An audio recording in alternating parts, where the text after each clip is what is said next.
નમસ્કાર વિદ્યાર્થી મિત્રો, સ્વાગત છે આપ સૌનું યુટ્યુબ ચેનલમાં। આની અગાઉ ધોરણ 10 વિષય ગણિત પ્રકરણ નંબર 7 યામ ભૂમિતિ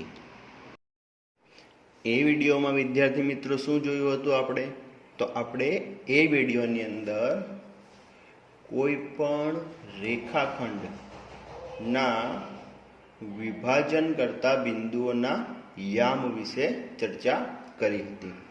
કઈ રીતે હતા તો જો ફટાફટ એકવાર જોઈ લઈએ આપણે।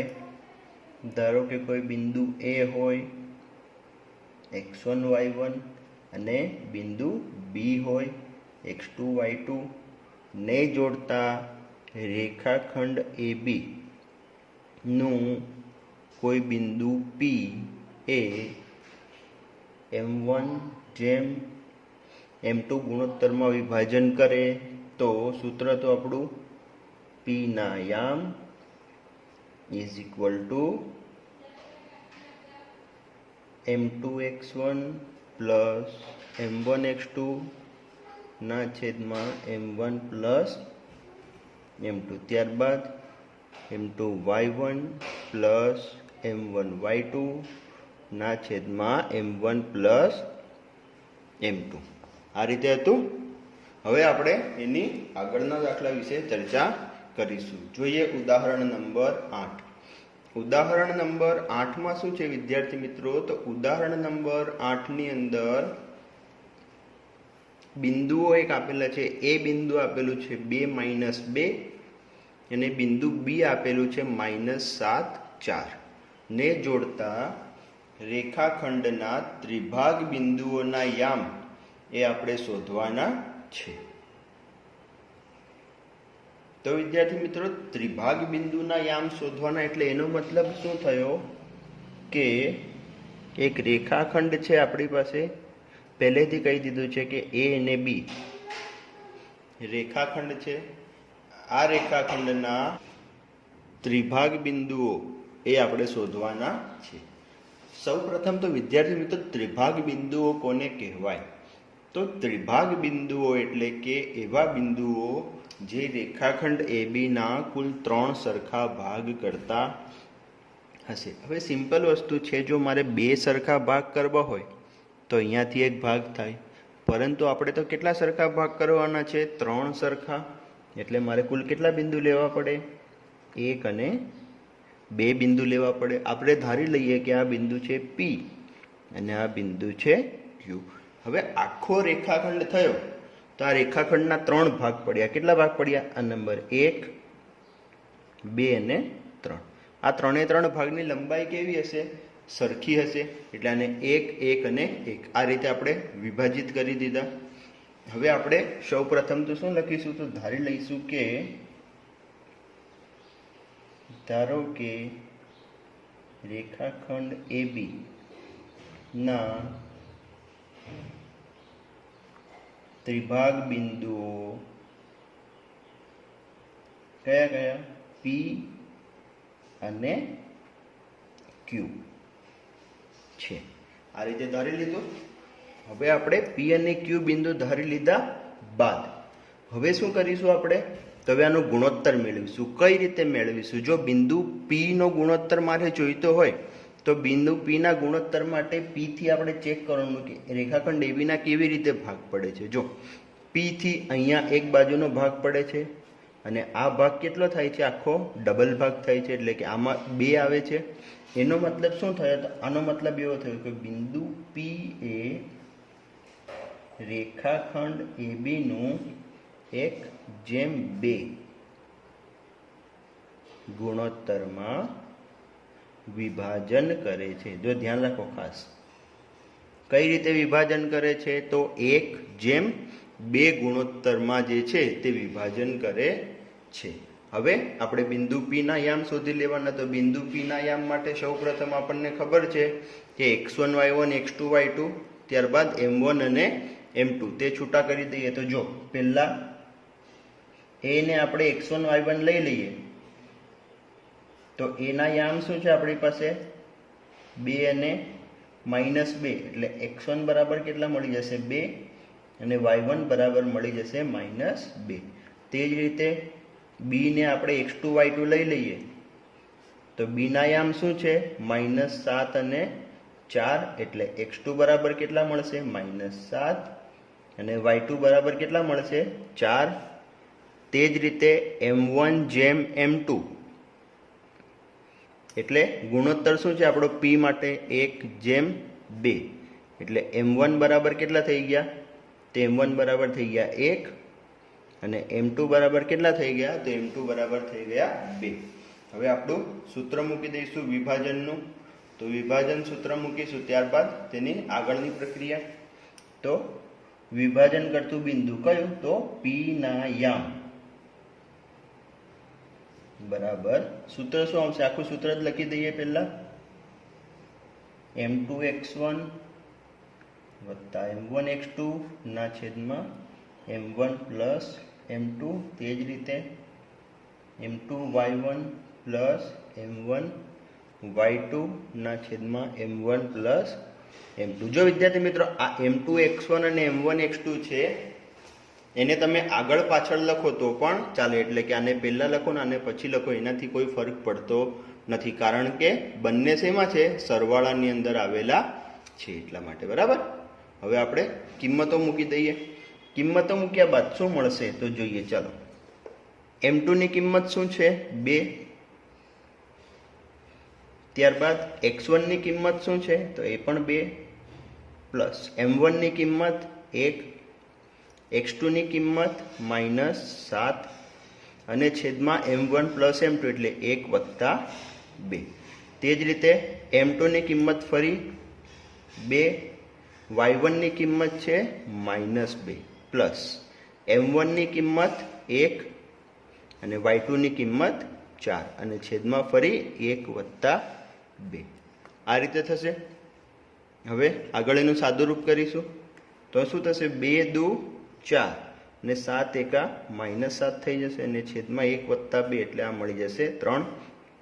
તે જ રીતે અહીંયા થઈ જશે, જો અહીંયા શું થશે 2 દુ -4 પ્લસ 4 એકા 4 અને એના છેદમાં 3, આ રીતે થઈ જશે. હવે 4 -7 કરીશું એટલે કેટલા મળશે -3 ના છેદમાં 3 અને આ +4 અને -4 એટલે 0 ના છેદમાં 3, આવું થઈ જશે. તો અહીંયાથી શું મળશે -1 અને 0. આ કોના યામ મળી ગયા તો વિભાજન કરતા બિંદુ p ના યામ. તો જો આપણે લખી દઈએ, શું લખી દઈએ તો p ના યામ કેટલા મળ્યા છે આપણને -1 અને 0. આ p ના યામ મળી ગયા. જો હવે ફરી આપણે આપણી જે રેખાખંડ હતો એ રેખાખંડ જોઈ લઈએ. રેખાખંડ શું હતો આપણો તો આ રેખાખંડ હતો કે રેખાખંડ AB નું બિંદુ P કયા 1:2 ગુણોત્તરમાં વિભાજન કરે છે તો P ના યામ આપણને મળી ગયા હતા. હવે બિંદુ P અને બિંદુ B વચ્ચે કોણ છે બિંદુ Q છે. Q બિંદુ આપણે શોધવાનું છે. તો તેના માટે એક સિમ્પલ વસ્તુ છે, જો Q બિંદુ પરથી રેખાખંડ PB માટે બંને બાજુ એક એક જોવાય છે, એનો મતલબ શું થયો કે બિંદુ Q એ P અને B નું શું થઈ ગયું મધ્ય બિંદુ થઈ ગયું. તો P ના યામ આપણને મળી ગયા છે, B ના યામ છે આપણી પાસે, તો શું કરી દઈશું PB નું મધ્ય બિંદુ માટે. તો હવે શું આવશે તો હવે આવું આવશે, જો Q એ રેખાખંડ PB નું મધ્ય બિંદુ થાય. આ વસ્તુ ધ્યાન રાખવાની છે ખાસ. Q શું થશે રેખાખંડ PB નું મધ્ય બિંદુ થશે. તો જો P ના યામ તો આપણને મળે છે -1 0 અને B ના યામ શું છે આપણી પાસે તો -7 અને 4. આના પરથી સૂત્ર મૂકીએ તો Q ના યામ આપણી પાસે સૂત્ર હતું. સૂત્ર શું હતું તમને ધ્યાન હોય તો x1 + x2 ભાગ્યા 2 અને y1 + y2 ભાગ્યા 2. તે જ એટલે સિમ્પલ ભાષામાં સમજવું હોય તો શું કહેવાય x યામોનો સરવાળો ભાગ્યા 2 અને y યામોનો સરવાળો ભાગ્યા 2. હવે x યામનો સરવાળો એટલે -7 અને -1 એટલે -1 પ્લસ -7 ભાગ્યા 2 અને y યામોનો સરવાળો એટલે 0 + 4 ભાગ્યા 2। તો શું થઈ જશે? જો -1 અને -7 એટલે સરવાળો થશે -8/2 અને 0 + 4 એટલે 4/2। ફરી સાદુરૂપ થઈ જશે, છેદ ઉડી જશે તો શું થશે? 4 × 2 = 8 એટલે -4 અને 4/2 એટલે 2। તો અહીંયાથી q ના યામ કેટલા મળી ગયા આપણને? તો જો q ના યામ મળી ગયા છે -4 અને 2। એ લખી દઈએ આપણે। શું મળી ગયું? તો q ના યામ કેટલા મળ્યા? -4 અને 2। તો આ બંને બિંદુના યામ મળી ગયા કે જે રેખાખંડ AB નું ત્રિભાગ બિંદુઓ છે। તો ફાઇનલ આન્સર શું લખી નાખવાનો? તો ફાઇનલ આન્સર લખી નાખવાનો કે આમ બિંદુ P કયું? -1 0 અને બિંદુ Q કયું? -4 2 એ રેખાખંડ AB ના કયા બિંદુ છે? ત્રિભાગ બિંદુ છે।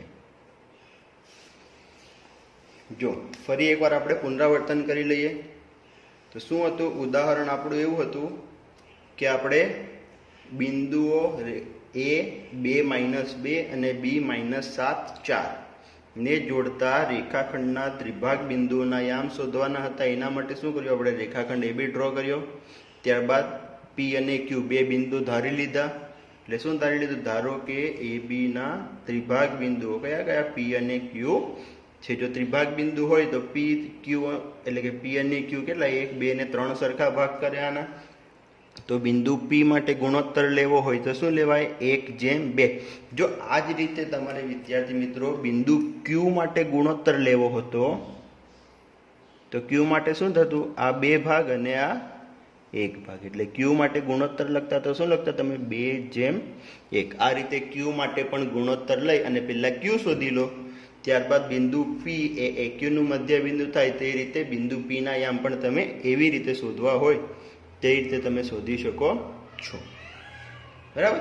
હવે વિદ્યાર્થી મિત્રો આ ઉદાહરણ નંબર જે 8 કર્યું આપણે એના પરથી તમે સ્વાધ્યાય 7.2 જે છે એ સ્વાધ્યાય 7.2 નો દાખલા નંબર 2 જો કયો? ધ્યાન રાખજો, 7.2 નો દાખલા નંબર 2 એ સરળતાથી ગણી શકો છો। દાખલા નંબર 2 માં શું છે? તો જો દાખલા નંબર 2 ની અંદર બે બિંદુઓ આપેલા છે, એટલે કે 4 -1 અને -2 -3 આ બે બિંદુઓથી જોડતા રેખાખંડના ત્રિભાગ બિંદુઓના યામ આપણે શોધવાના છે। તો આના જેવું જ સેમ PQ ધારી લેશો। એ બિંદુ આપી દેશો 4 -1, B બિંદુ આપી દેશો -2 -3। ત્યારબાદ આ રીતે જે ઉદાહરણ નંબર 8 કર્યું તે જ રીતે તમે એ દાખલો પણ સરળતાથી ગણી શકો છો। હવે જોઈશું વિદ્યાર્થી મિત્રો આપણે ઉદાહરણ નંબર 9। ઉદાહરણ નંબર 9 ની અંદર શું છે? તો ઉદાહરણ નંબર 9 ની અંદર એવું માંગ્યું છે કે y અક્ષ એ બિંદુઓ 5 - 6 અને -1 - 4 ને જોડતા રેખાખંડનું કયા ગુણોત્તરમાં વિભાજન કરે છે તે શોધવાનું છે। અને આ છેદ બિંદુના યામ એટલે કે કયું બિંદુ હશે તે પણ આપણે શોધવાનું છે। જો બંને વસ્તુ શોધવાની છે, ગુણોત્તર પણ શોધવાના છે અને તે બિંદુનું યામ શું છે તે પણ આપણે શોધવાનું છે। તો જો સૌપ્રથમ ધારી લઈશું કે ધારો કે y અક્ષ પરનું કોઈ બિંદુ, જો હવે સિમ્પલ વસ્તુ છે, y અક્ષ પરનું બિંદુ હશે તો તે બિંદુના યામ કેવા હશે? તો તેનો x યામ 0 હશે, એટલે કે 0 y a। આ બંનેને એક નામ આપી દઈએ આપણે, પહેલાને કેપિટલ A આપી દઈએ 5 6 અને બીજાને B આપી દઈએ -1 -4 ને જોડતા રેખાખંડનું m1 m2 ગુણોત્તરમાં વિભાજન કરે।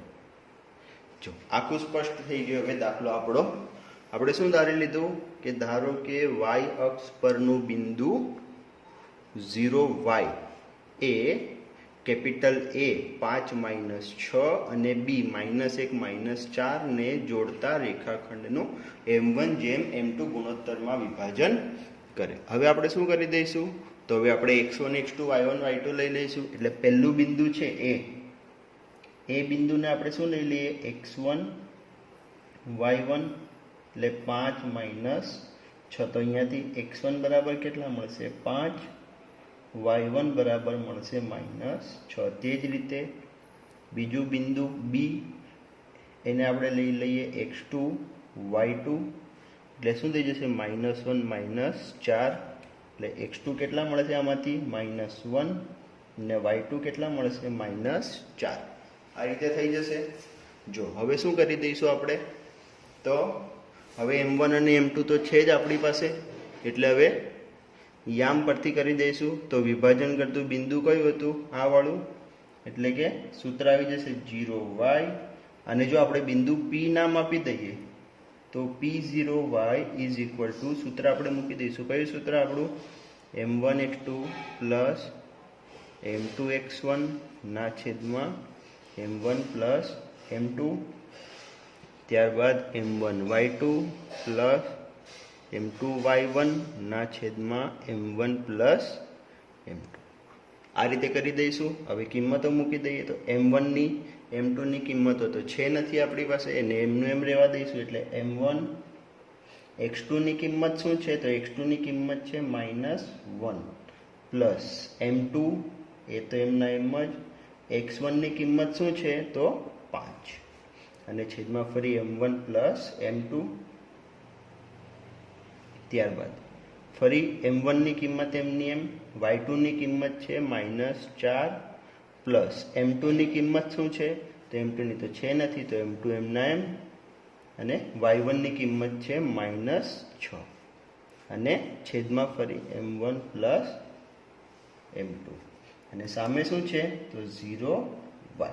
હવે જો વિદ્યાર્થી મિત્રો આપણે આની અંદર જે x અને y આમ છે બંને બાજુના, એ બંનેને વારાફરતી સરખાવવાના છે. અને તે બંનેને સરખાવતા આપણને જે આપણો જવાબ છે તે સરળતાથી મળી જશે. જો સૌપ્રથમ શું કરીએ આપણે? સૌપ્રથમ આપણે x આમને સરખાવીએ તો તેના પરથી આપણને કયો ગુણોત્તર માંગ્યો છે તે આપણને મળી જશે. જો કઈ રીતે કરીશું? તો બંને બાજુથી x યામ સરખાવતા.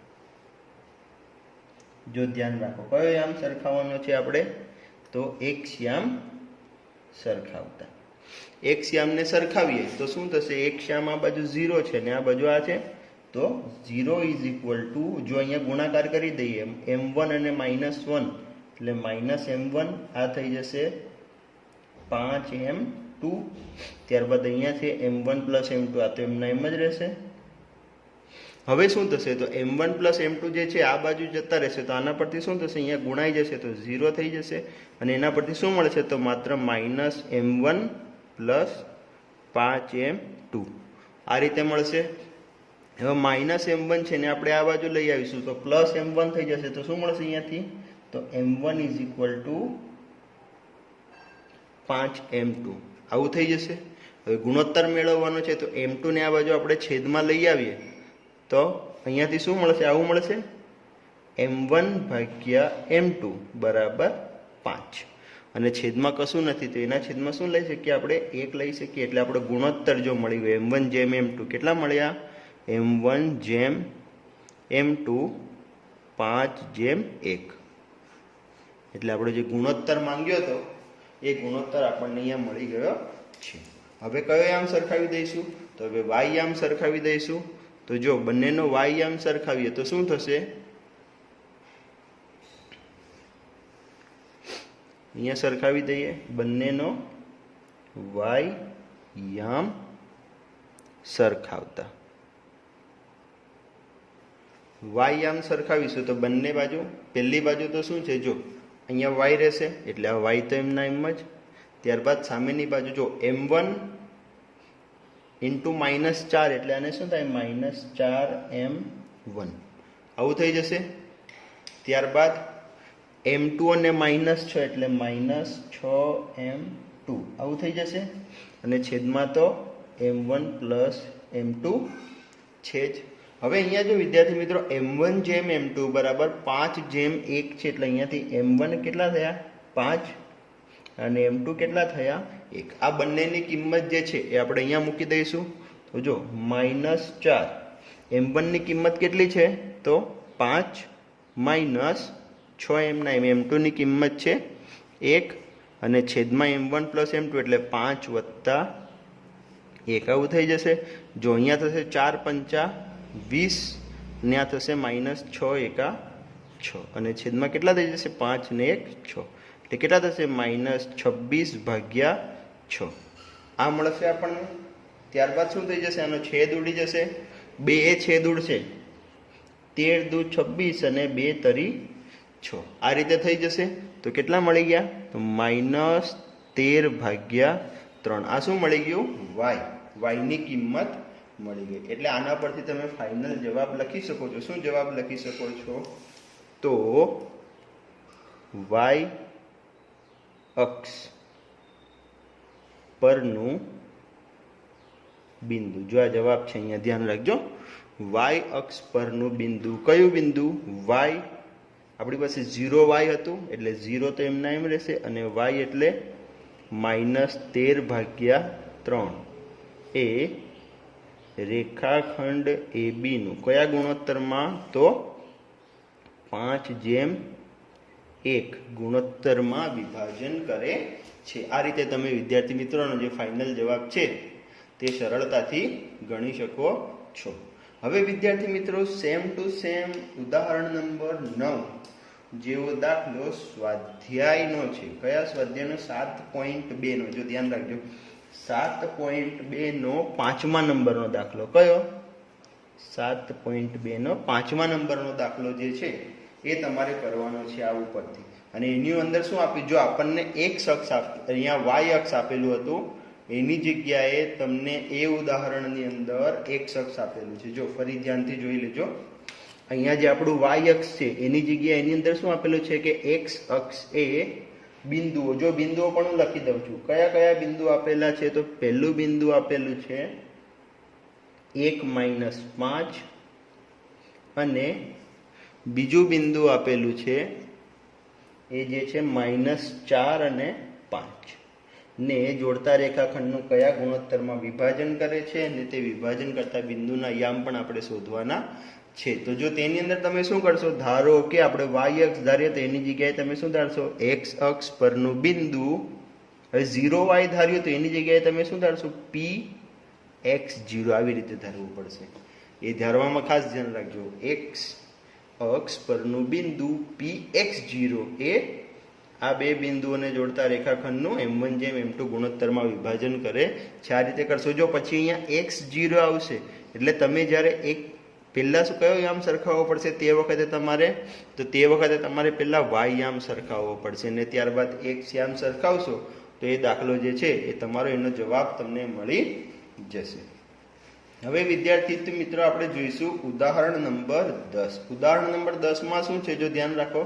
ઉદાહરણ નંબર 10 ની અંદર એવું આપેલું છે કે જો બિંદુઓ a 6:1, b 8:2, c 9:4 અને બિંદુ d p3 એ આ જ ક્રમમાં સમાંતર બાજુ ચતુષ્કોણના શિરોબિંદુઓ હોય.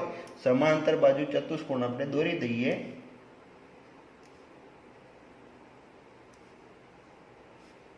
a b c અને d સમાંતર બાજુ ચતુષ્કોણના શિરોબિંદુઓ થઈ ગયા. તો શું માંગ્યું છે તો p ની કિંમત શોધો એવું કીધું છે આપણને, બરાબર. તો હવે આના પરથી એક વસ્તુ થઈ જાય, અહીંયા વિકર્ણો થાય અને આપણને ખબર છે કે સમાંતર બાજુ ચતુષ્કોણના વિકર્ણો હશે તે એકબીજાને કયા બિંદુમાં છેદતા હશે, મધ્ય બિંદુમાં છેદતા હશે. એટલે ધારો કે અહીંયા કોઈ બિંદુ p મળતો હોય તો એ બિંદુ કેવું હશે, AC નું પણ મધ્ય બિંદુ હશે અને BD નું પણ મધ્ય બિંદુ હશે. હવે આપણે આના ઉપરથી સરળતાથી ગણી શકીએ છીએ. કઈ રીતે ગણી લઈશું તો જો આવી રીતે કરીશું. બંનેનું મધ્ય બિંદુ એક જ હશે તો આના ઉપરથી આવું લખી શકીએ આપણે કે વિકર્ણ એસી નું મધ્ય બિંદુ ઇઝ ઇક્વલ ટુ વિકર્ણ બીડી નું મધ્ય બિંદુ. આ બંનેનું મધ્ય બિંદુ સરખા જ હશે. મધ્ય બિંદુના યામ આપણે સૂત્ર મૂકી દઈશું. જો એ અને સી ના મધ્ય બિંદુના યામ મૂકવા હશે તો આપણે શું કરશું? એ ના એક્સ અને સી ના એક્સ યામનો સરવાળો ભાગ્યા 2 અને વાય યામનો સરવાળો ભાગ્યા 2. તો એ અને સી ની કિંમત આપણી પાસે અહીંયા છે. જો આનો એ નો એક્સ યામ એટલે 6 વત્તા સી નો એક્સ યામ એટલે 9 ભાગ્યા 2. ત્યારબાદ વાય યામોનો સરવાળો, એ નો વાય યામ એટલે 1 વત્તા સી નો વાય યામ એટલે 4 ભાગ્યા 2. આવું થઈ જશે. ઇઝ ઇક્વલ ટુ બીડી નું મધ્ય બિંદુ, બી અને ડી નું મધ્ય બિંદુ, તો બી નો એક્સ યામ 8 વત્તા ડી નો એક્સ યામ પી, અને એના છેદમાં શું થઈ જશે? અહીંયા 2. ત્યારબાદ વાય યામ માટે તો બી નો વાય યામ 2 અને આનો વાય યામ 3 અને એના ભાગ્યા 2. સાદુરૂપ કરી દઈશું. જો અહીંયા કેટલા થશે? 9 ને 6 15 ભાગ્યા 2. ત્યારબાદ અહીંયા 4 ને 1 5 ભાગ્યા 2 ઇઝ ઇક્વલ ટુ, આનો તો સરવાળો થાય ને એટલે 8 વત્તા પી એમના એમ રહેશે ભાગ્યા 2 અને અહીંયા થઈ જશે ફરી 5 ભાગ્યા 2. જો બંનેના વાય યામ તો સરખા આવી ગયા. હવે આપણે એક્સ યામ સરખા લાવવા હોય તો એ બંનેને સરખાવવા પડશે. એટલે શું કરીશું અહીંયાથી? તો એક્સ યામ સરખાવતા.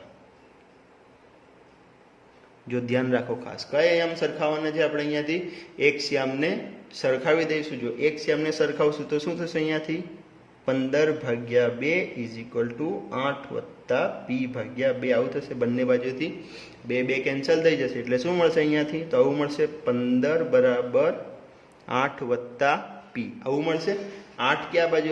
આ બાજુ આવી જશે. એટલે શું થશે? 15 ઓછા 8 બરાબર પી. તો પી ની કિંમત કેટલી મળશે? 15 માંથી 8 જાય તો મળી જશે 7.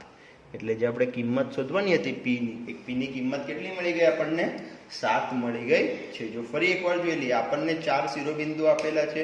કીધું છે કે આ 4 4 શિરોબિંદુ કોના છે? સમાંતર બાજુ ચતુષ્કોણના શિરોબિંદુઓ છે. તો પી ની કિંમત શોધો એવું કીધું છે. તો પી ની કિંમત શોધવા માટે શું કરીશું? બંને વિકર્ણો લઈ લઈશું.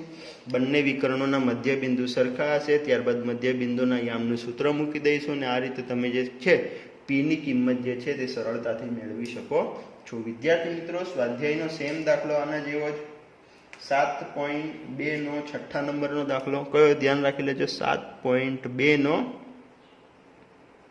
6 નંબરનો દાખલો આના જેવો જ છે, સેમ ટુ સેમ. તેની અંદર શું છે? જો તેની અંદર પણ આ રીતે 4 શિરોબિંદુ આપેલા છે. એ પણ એવી રીતે જ કીધું છે કે સમાંતર બાજુ ચતુષ્કોણના શિરોબિંદુ છે. તો તેના ઉપરથી તમે શું શોધવાનું છે? એની અંદર એક્સ અને વાય 2 કિંમત શોધવાની છે. ધ્યાન રાખો, એક્સ અને વાય 2 કિંમતો શોધવાની છે. એટલે તેની અંદર શું કરવું પડશે? તમારે એક્સ યામ પણ સરખાવવું પડશે અને વાય યામ પણ સરખાવવું પડશે. તે રીતે બંને કિંમતો સરખાવી અને તમે સરળતાથી જે છે 7.2 નો 6 દાખલો એ તમે સરળતાથી ગણી શકો છો. હવે વિદ્યાર્થી મિત્રો જોઈશું આપણે 7.2 સ્વાધ્યાયના દાખલા. આની અંદર વિદ્યાર્થી મિત્રો આગળના જે દાખલા છે, પહેલો, બીજો, ચોથો, પાંચમો અને છઠ્ઠો, એ દાખલા તમે જે રીતે અગાઉ બતાવ્યું તે પ્રમાણે ઉદાહરણના દાખલા ઉપરથી સરળતાથી ગણી શકો છો. હવે આપણે જોઈશું 7.2 ના દાખલા નંબર 7, 8, 9 અને 10. આ દાખલા આપણે જોવાના છે. સૌ પ્રથમ જોઈએ વિદ્યાર્થી મિત્રો દાખલા નંબર 7. જો દાખલા નંબર 7 ની અંદર શું છે? તો દાખલા નંબર 7 ની અંદર એક વર્તુળનો વ્યાસ આપ્યો છે. એવું કીધું છે કે AB એ વર્તુળનો વ્યાસ છે. એટલે વર્તુળ કઈ રીતે હશે? આ રીતે વર્તુળ હશે. વર્તુળનું કેન્દ્ર હશે અને કેન્દ્રમાંથી પસાર થતો એક વર્તુળનો વ્યાસ હશે. એ વ્યાસ આપ્યો છે આપણને AB. ત્યારબાદ એવું કીધું છે કે વર્તુળનું કેન્દ્ર 2 - 3 છે. એટલે આ વર્તુળનું કેન્દ્ર થયું અને P નામ આપી દઈએ 2 અને -3. એ P ના યામ આપી દીધા છે. ત્યારબાદ B આપ્યો છે 1, 4. એટલે B ના યામ કેટલા આપ્યા છે? 1 અને 4. આ રીતે આપ્યા છે. તો બિંદુ એ ના યામ આપણે એટલે કે આ બિંદુ એ ના યામ આપણે શોધવાના છે. જો સૌપ્રથમ આપણે ધારી લઈએ, ધારો કે એ ના યામ XY આપણે ધારી લઈએ અને આપણી પાસે બી ના યામ આપેલા છે. બી ના યામ કેટલા આપેલા છે આપણને?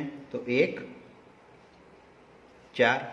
હવે આપણને ખબર છે કે બિંદુ P છે જે એ કેન્દ્ર છે એ વ્યાસનું પણ મધ્ય બિંદુ થશે. એટલે શું થશે? તો P એ એક રેખાખંડ વ્યાસ જ છે. રેખાખંડ AB નું શું છે? તો મધ્ય બિંદુ થાય. માટે P ના યામ શું થશે? સૂત્ર એવું થશે, A અને B ના x યામનો સરવાળો ભાગ્યા 2 અને y યામનો સરવાળો ભાગ્યા 2. જો બંનેના x યામનો સરવાળો એટલે x વત્તા 1 ભાગ્યા 2 અને y યામનો એટલે y વત્તા 4 ભાગ્યા 2. આવું થઈ જશે. P ના યામ કેટલા છે આપણી પાસે? તો 2 અને -3, x વત્તા 1 ભાગ્યા 2 અને y વત્તા 4 ભાગ્યા 2. અહીંયાથી બંને અલગ અલગ આપણે સરખાવી દઈશું, x યામ અને y યામ. એટલે બંનેનો x યામ સરખાવીશું તો શું થશે? અહીંયાથી આવું થશે. જો 2 બરાબર x વત્તા 1 ભાગ્યા 2 આવું થઈ જશે. આ 2 આ બાજુ આવી જશે તો કેટલા થઈ જશે? 2 દુ 4 બરાબર x વત્તા 1. તો આના પરથી શું મળશે? આ 1 આ બાજુ આવી જશે, બાદ બાકીમાં જતો રહેશે. એટલે 4 ઓછા 1 બરાબર x. તો x બરાબર કેટલા મળી ગયા? અહીંયાથી 3 મળી જશે. ત્યારબાદ y યામ સરખાવી દઈશું બંનેનો. તો y યામ સરખાવતા શું થશે? આવું થશે, y વત્તા 4 ભાગ્યા 2 બરાબર -3. આવું થઈ જશે. હવે આ 2 છે એ સામે જશે એટલે 3 દુ 6 એટલે શું થઈ જશે? તો y વત્તા 4 બરાબર -6 અને આ +4 છે સામે જતા રહેશે તો શું થઈ જશે? -4 એટલે y બરાબર શું થશે? -6 -4 આવું મળી જશે. એટલે કેટલા થઈ જશે? તો y બરાબર મળી જશે -10. આ મળી ગઈ y ની કિંમત. તો આના ઉપરથી તમે સરળતાથી x અને y ની કિંમત મળી ગઈ છે તો જવાબ લખી શકો છો. શું લખી શકો છો? તો માટે એ ના યામ શું મળ્યા આપણને? XY આપણે ધાર્યા હતા અને એને x ની કિંમત મળી 3 અને y ની કિંમત મળી -10. એટલે એના યામ કેટલા મળી ગયા? 3 અને -10 થાય. હવે વિદ્યાર્થી મિત્રો જોઈશું આપણે દાખલા નંબર 8. તો દાખલા નંબર 8 ની અંદર શું છે? તો જો ધ્યાન રાખો, દાખલા નંબર 8 ની અંદર એવું આપ્યું છે કે A અને B બે બિંદુઓ આપ્યા છે અને બે બિંદુઓ અનુક્રમે કેટલા આપ્યા છે? -2 અને 2 4. જો ફરી અહીંયા બહાર લખી દઈએ આપણે. A બિંદુ આપ્યું છે -2 અને B બિંદુ આપ્યું છે 2 અને -4. આ રીતે આપ્યું છે. હોય જેથી AP બરાબર 3/7 AB. જો શું આપ્યું છે એ પણ જોઈ લઈએ. AP બરાબર 3/7 AB આવું આપણને આપેલું છે. તો શું કીધું છે? બિંદુ P એ રેખાખંડ AB પર છે. એટલે કે બિંદુ P કેવું છે? રેખાખંડ AB ઉપર આવેલું છે. કોઈક જગ્યાએ બિંદુ P આ રીતે આવેલું છે. આવેલું હોય તો P ના યામ આપણે શોધવાના છે. જો વિદ્યાર્થી મિત્રો અહીંયા બિંદુ P જે છે એ રેખાખંડ AB નું કોઈક ગુણોત્તરમાં વિભાજન કરતું હશે. એ ગુણોત્તર જો આપણને મળી જાય તો એ ગુણોત્તર પરથી તમે P ના યામ જે છે એ સરળતાથી મેળવી શકો છો. જો હવે આપણી પાસે AP ની કિંમત તો છે એટલે કે AP બરાબર 3/7 AB એ આપણને ઓલરેડી મળેલા છે. તો અહીંયાથી એવું લખી છે કે આપણે PB શોધવું હોય તો PB બરાબર શું લખી શકું? આખો AB -AP. આવું કરી શકું. આખું AB છે એમાંથી હું માત્ર AP બાદ કરી દઉં તો શું મળી જાય મને?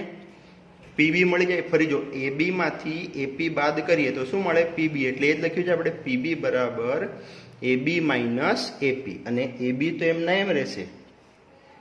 જો AB તો એમના એમ રહેશે પરંતુ એપીની કિંમત શું છે? 3/7 એબી. આ આપણને આપી દીધું છે.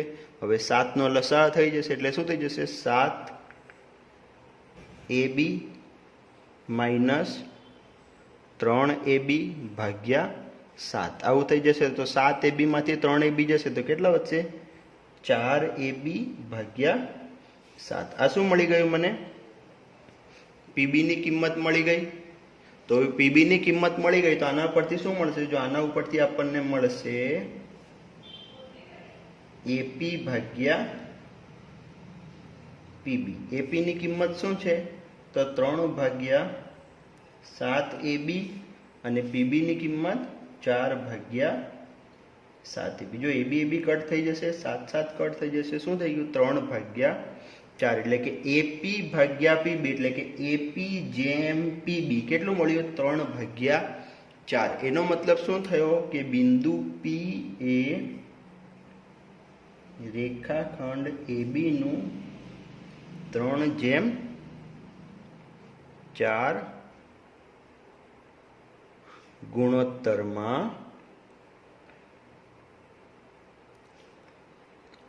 વિભાજન કરે. જો ફરી એકવાર શું કર્યું આપણે ધ્યાન રાખજો. એ અને બી તો આપેલા છે. એપીની કિંમત આપેલી છે 3/7 એબી.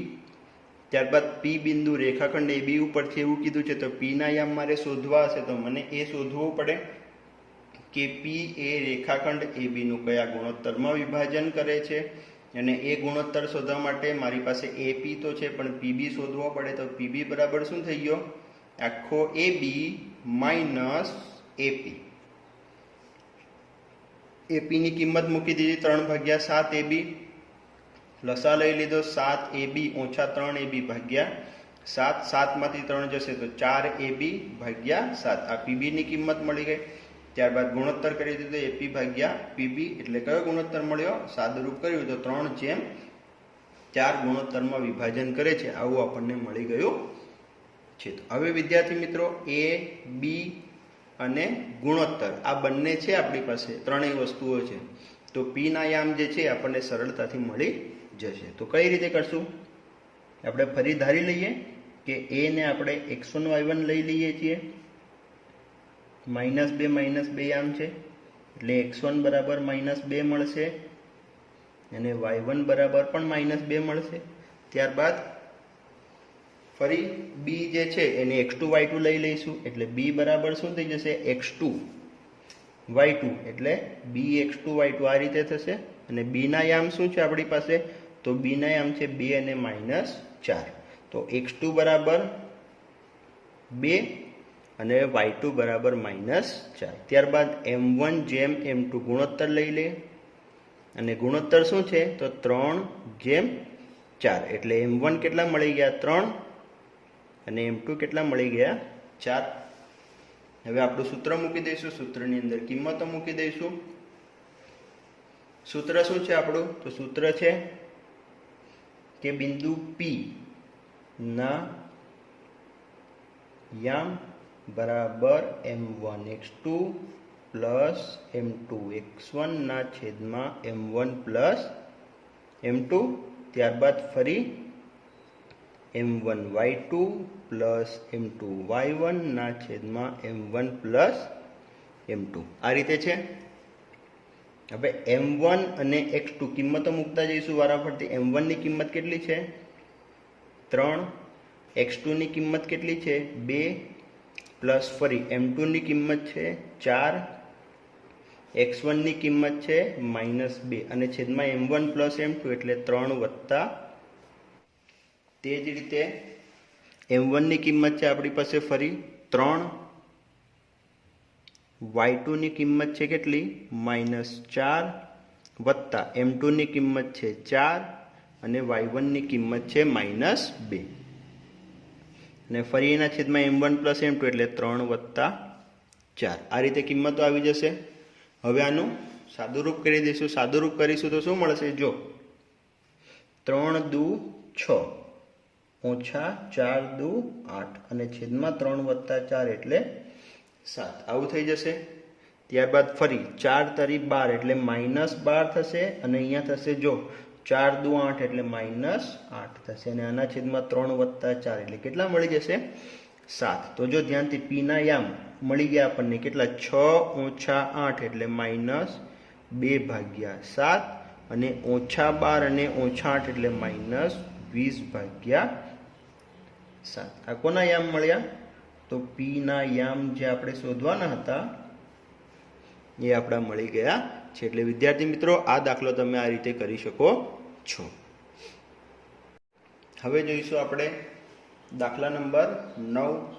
દાખલા નંબર 9 માં શું કીધું છે? તો દાખલા નંબર 9 માં એવું કીધું છે કે a બિંદુ -2 2 b બિંદુ 2 8 ને જોડતા રેખાખંડનું 4 સમાન ભાગમાં વિભાજન કરતા બિંદુના યામ શોધો. જો ઉદાહરણમાં શું જોયું? તો આપણે 3 સમાન ભાગ કરતા બિંદુના યામ, બરાબર.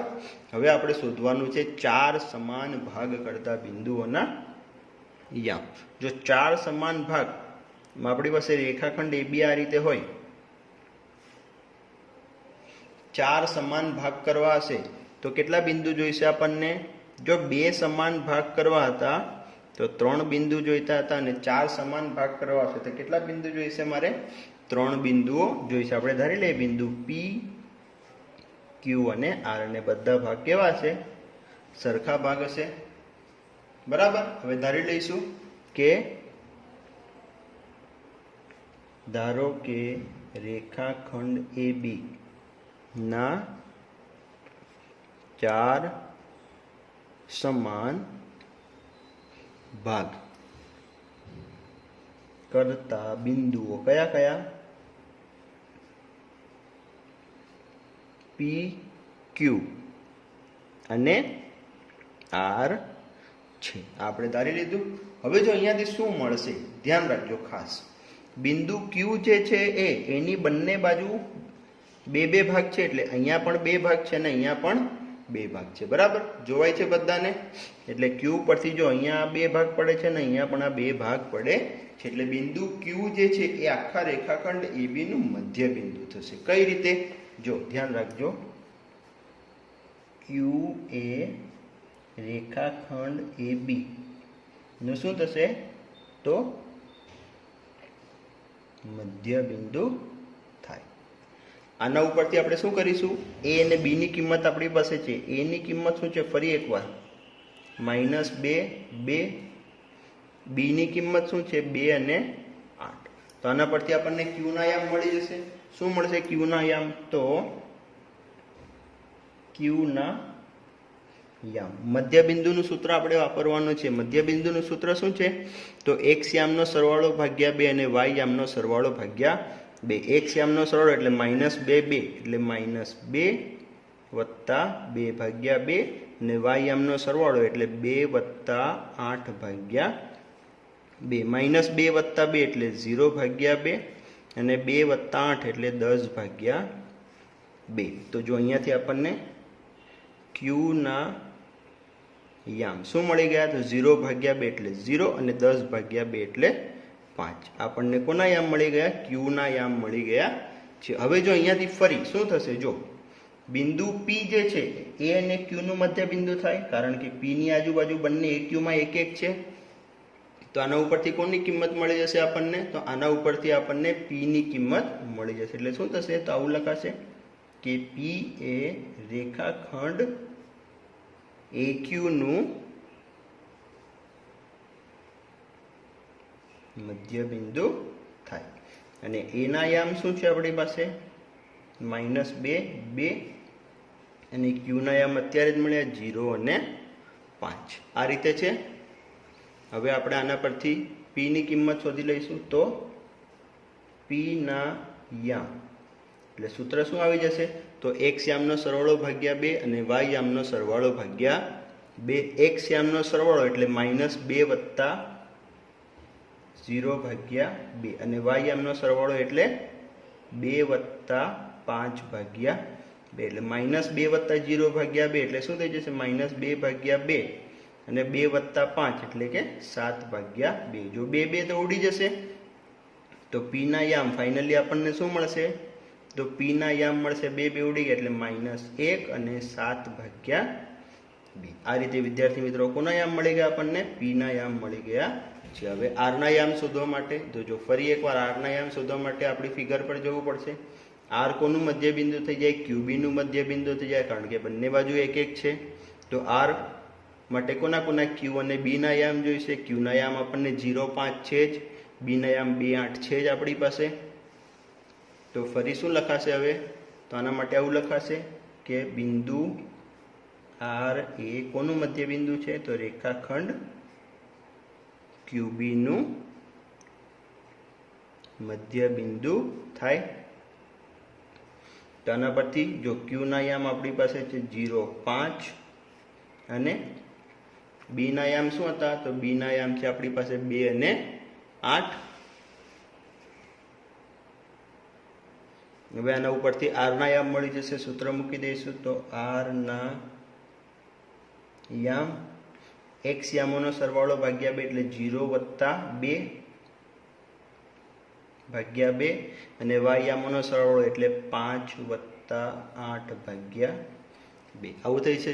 0 + 2 ભાગ્યા 2 એટલે શું થઈ જશે? 0 + 2 એટલે 2 ભાગ્યા 2 અને 5 + 8 એટલે 8 ને 5 13 ભાગ્યા 2. આવું થઈ જશે. 2 ભાગ્યા 2 2 2 કટ એટલે 1 અને આ 13 ભાગ્યા 2. આ કોના યામ મળી ગયા? તો આર ના યામ આપણને શું મળ્યા? 1 અને 13 ભાગ્યા 2. તો આ રીતે પી ક્યુ અને આર ત્રણના યામ મળી ગયા છે આપણને. તો આના ઉપરથી આપણે ફાઇનલ જવાબ શું લખી શકીએ? તો આના ઉપરથી ફાઇનલ આપણે જવાબ એ રીતે લખી શકીએ કે રેખાખંડ AB ના 4 સમાન ભાગ કરતા બિંદુઓ કયા કયા છે? 4 સમાન ભાગ કરતા બિંદુઓ. તેમાંથી પહેલું બિંદુ મળ્યું આપણને, જો ક્રમશઃ લખીએ તો પી ક્યુ આર ધાર્યા હતા. પી ના યામ મળ્યા -1 7/2.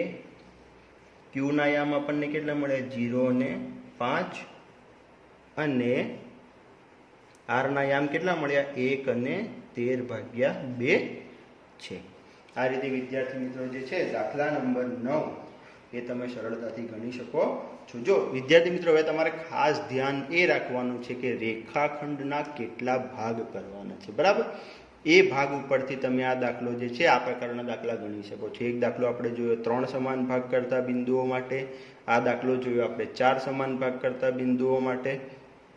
તે જ રીતે 2 સમાન ભાગ કરતા બિંદુઓનો પણ પૂછાઈ શકે. 5 સમાન ભાગ કરતા બિંદુઓનો પણ યામ શોધવાનો દાખલો જે છે એ તમને પૂછાઈ શકે. તો એ રીતે વિદ્યાર્થી મિત્રો તમે આ દાખલા કરી શકો છો. હવે વિદ્યાર્થી મિત્રો જોઈશું આપણે દાખલા નંબર 10.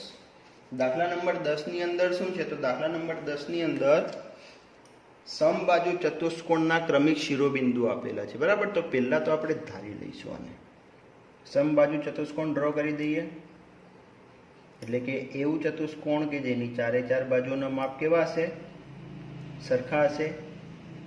A B C અને D. અને આપણે ધારીને લખતા જ પહેલું બિંદુ આપણે A ધારી લઈએ તો A થઈ જશે 3 0. બીજું B ધારી લઈએ 4 5. ત્રીજું C ધારી લઈએ -1 4 અને છેલ્લું D ધારી લઈએ -2 -1, બરાબર? હવે લખી દઈએ. તો ધારો કે કયું ચતુષ્કોણ છે? તો સમબાજુ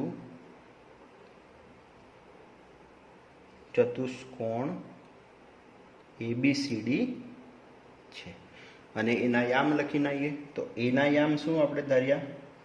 3 1 એટલે 3 0. બી ના યામ છે 4 5. સી ના યામ છે -1 4 અને ડી ના યામ છે -2 -1, બરાબર? હવે આપણે શું શોધવાનું છે? તો આ સમબાજુ ચતુષ્કોણનું ક્ષેત્રફળ. જો શું શોધવાનું છે? ક્ષેત્રફળ શોધવાનું છે. વિદ્યાર્થી મિત્રો દાખલાની અંદર તમને સૂત્ર આપેલું જ છે. સમબાજુ ચતુષ્કોણના ક્ષેત્રફળનું સૂત્ર શું કીધું છે? તો સમબાજુ ચતુષ્કોણનું ક્ષેત્રફળ બરાબર 1/2 અને તેના વિકર્ણોનો ગુણાકાર. આ સૂત્ર તમને આપી દીધું છે. હવે 1/2 અને તેના વિકર્ણો, હવે આપણું ચતુષ્કોણ ABCD છે તો તેના વિકર્ણો શું થઈ જશે? AC અને BD થઈ જશે. એટલે તમારે શોધવું શું પડશે? તો AC ની લંબાઈ શોધવી પડશે અને BD ની લંબાઈ શોધવી પડશે. અને લંબાઈ શોધવા માટે તો આપણને ખબર છે, અંતર સૂત્રનો ઉપયોગ કરીશું. તો જો પહેલા આપણે AC માટે તો A ના યામ અને C ના યામ લખી નાખીશું. A ના યામ શું છે આપણી પાસે? તો 3 0, એટલે A ના યામ છે 3 0. ત્યારબાદ B ના યામ શું છે આપણી પાસે?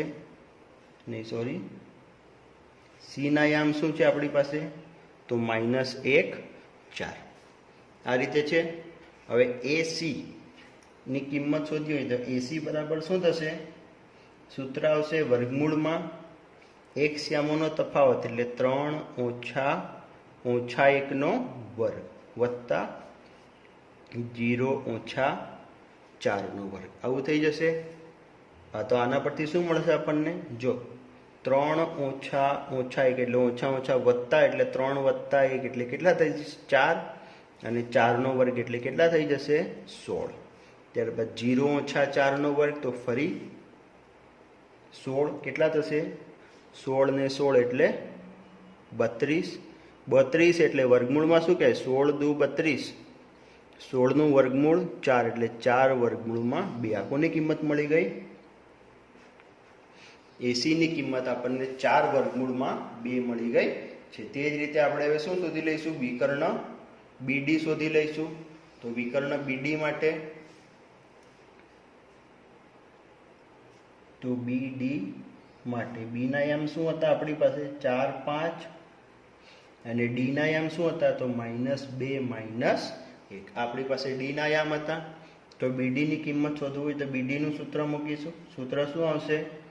તો વર્ગમૂળમાં એક શ્યામોનો તફાવત. એક શ્યામોનો તફાવત એટલે શું થશે? તો 4 -2. જો 4 -2 નો વર્ગ વત્તા 5 માઇનસ ફરી -1 નો વર્ગ. આવું થશે. જો 4 -2 એટલે માઇનસ પ્લસ થઈ જશે અહીંયા. તો એટલે શું છે? 4 + 6 નો વર્ગ એટલે કેટલા થશે? 36 વત્તા ફરી -1 એટલે +1 થાય. 5 વત્તા 1 એટલે ફરી 6 નો વર્ગ એટલે ફરી 36. તો કેટલા મળશે? 36 દુ વર્ગમૂળમાં 72. એટલે વર્ગમૂળમાં 72 તો ફરી ઉપરની જેમ જ 36 દુ 72 લખાશે. 36 નું વર્ગમૂળ થઈ જશે 6 વર્ગમૂળમાં 2 થઈ જશે. એટલે BD ની કિંમત કેટલી મળી ગઈ આપણને? 6 વર્ગમૂળમાં 2 એ આપણને BD ની કિંમત મળી ગઈ છે. હવે ચતુષ્કોણ ABCD આપણે જે ધાર્યું હતું એ કેવું હતું? સમબાજુ. એટલે સૂત્ર મૂકી દઈશું. ચતુષ્કોણ ABCD નું ક્ષેત્રફળ. તો ચતુષ્કોણ ABCD નું ક્ષેત્રફળ સૂત્ર શું આવશે? તો 1/2 તેમના વિકર્ણોનો ગુણાકાર. અને વિકર્ણ શું છે? તો AC ગુણ્યા BD. આ વિકર્ણ છે. કિંમતો મૂકી દઈશું. 1/2 AC ની કિંમત 4 વર્ગમૂળમાં 2, BD ની કિંમત 6 વર્ગમૂળમાં 2. જો 1/2 તો એમના એમ 4 ગુણ્યા વર્ગમૂળમાં 2 છૂટું કરી દઈએ. અહીંયાથી 6 ગુણ્યા વર્ગમૂળમાં 2 છૂટું કરી દઈએ. જો 1/2 એમના એમ 6 24 વર્ગમૂળમાં 2 એટલે 2 કટ. તો કેટલા મળ્યા? 24 એકમ. આ આપણું મળી ગયું ક્ષેત્રફળ. એટલે વિદ્યાર્થી મિત્રો, આ રીતે તમે આ દાખલો જે છે, દાખલા નંબર 10 એ સરળતાથી ગણી શકો છો. અને આની જોડે જ આપણું સ્વાધ્યાય 7.2 જે છે તે પૂર્ણ થાય છે. તો વિદ્યાર્થી મિત્રો, આજના વિડીયોમાં આપણે શું જોયું? તો આજના વિડીયોની અંદર આપણે ઉદાહરણના દાખલા જોયા. ઉદાહરણ નંબર 8, 9 અને 10. ત્યારબાદ સ્વાધ્યાય 7.2 ના દાખલા નંબર 7, 8, 9 અને 10 એ દાખલા આપણે જોયા છે. તો વિદ્યાર્થી મિત્રો, આશા રાખું છું કે તમને સૌને આજના વિડીયોમાં સરળતાથી સમજણ પડી હશે. જય હિન્દ.